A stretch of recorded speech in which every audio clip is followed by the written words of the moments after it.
I've been thinking a lot about the future of yoga lately, partly because, well, this is my job. I'm getting older. I've been doing this for a while. I feel like times are in fact changing, and with the rise of AI, it's hard not to wonder, will I eventually get replaced by a robot? If that's my fate, so be it. But until then, I am genuinely curious, and I do wonder, where is yoga going? And not the trend version, not the Instagram version, not the fill-in-the-blank yoga, but the actual living tradition. The tradition that survived for thousands of years. And maybe the future is AI. I mean, who knows? So in this video, I want to look back, way back, because the past has always been the best predictor as to where yoga is heading.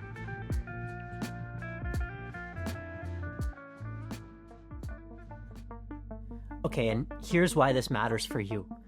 We're living in a time of information overload. We're constantly being told what to think, what to feel, what to do, what to buy, who to be. And slowly, almost inevitably, we're being conditioned not to think critically, not to feel deeply, not to notice what we actually need. And yoga could be a remedy for all of that conditioning, but only if we're honest about what it is and what it's becoming. Historically, yoga has never been a fixed thing. It's reinvented itself over and over and over again. In its earliest form, yoga was unrecognizable from what it is today. It wasn't a workout, it wasn't about flexibility, it wasn't even done standing. It was a seated practice, a practice of stillness, designed to navigate the complexities of our own minds and our own ego.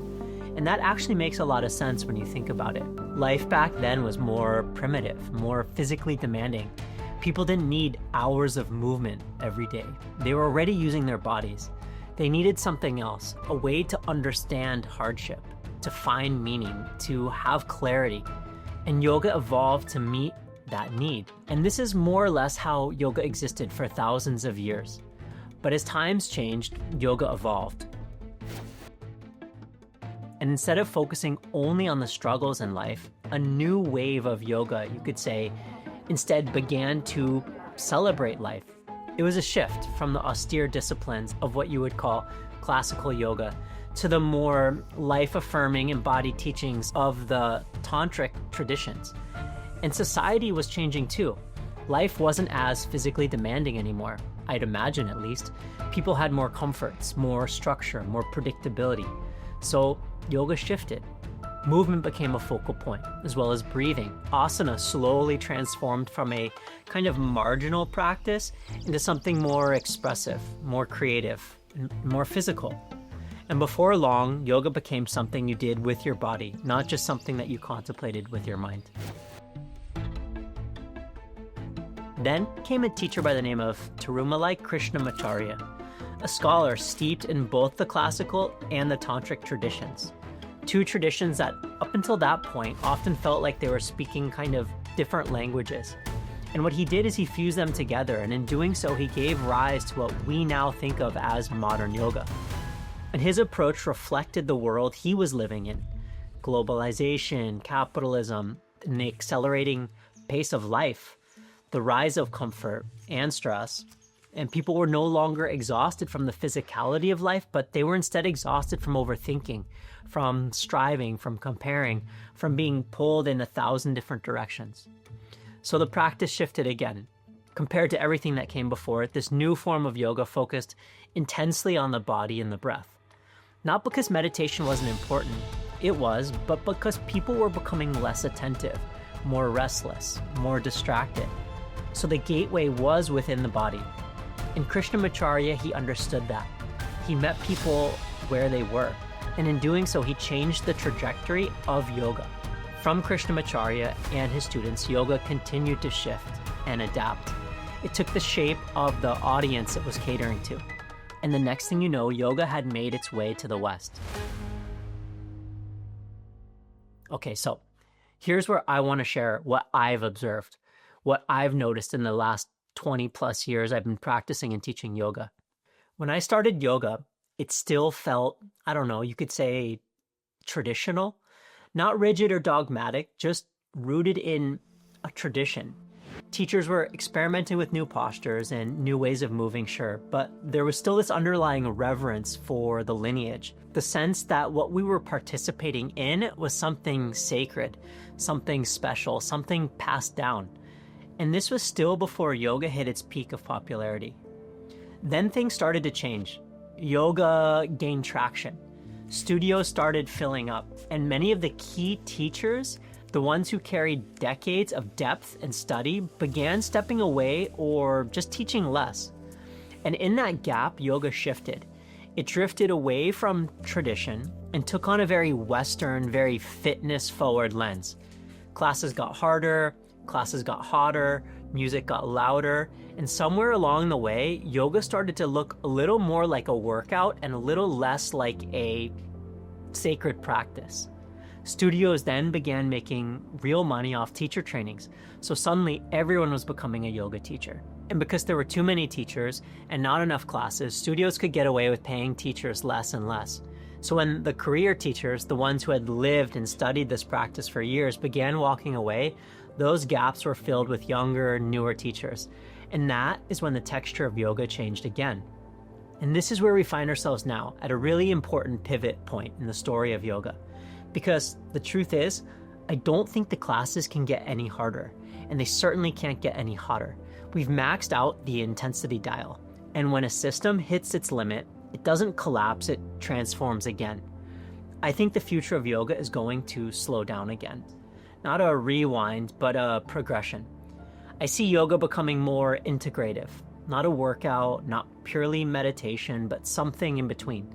Something that braids together what people actually need right now, a way to regulate the nervous system, for example, in a world that's constantly overstimulating us, and a way to strengthen the body without punishing it, a way to understand the mind, but without escaping the world that we live in.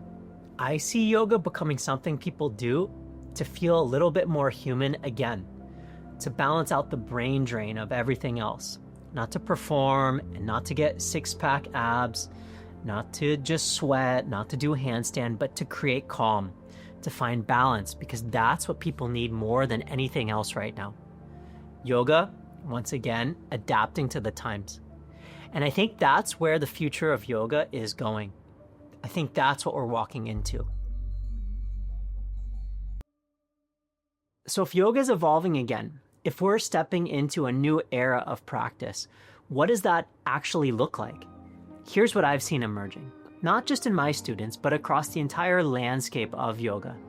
And as you'll notice, each of these points answers the same fundamental question. Can this practice, can it be replaced by a robot? First, I see yoga becoming integrative and not trying to be impressive. People aren't impressed by extreme flexibility anymore. They've seen everything on the internet already.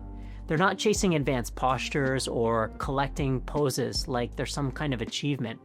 They're chasing the feeling of being calm. They're chasing the feeling of being connected. They're trying to figure out how to live life better inside their actual lives. And where yoga once became a way to escape life or to ignore what was difficult, I see it becoming a way to practice more fully, to meet life, to stay present inside of it.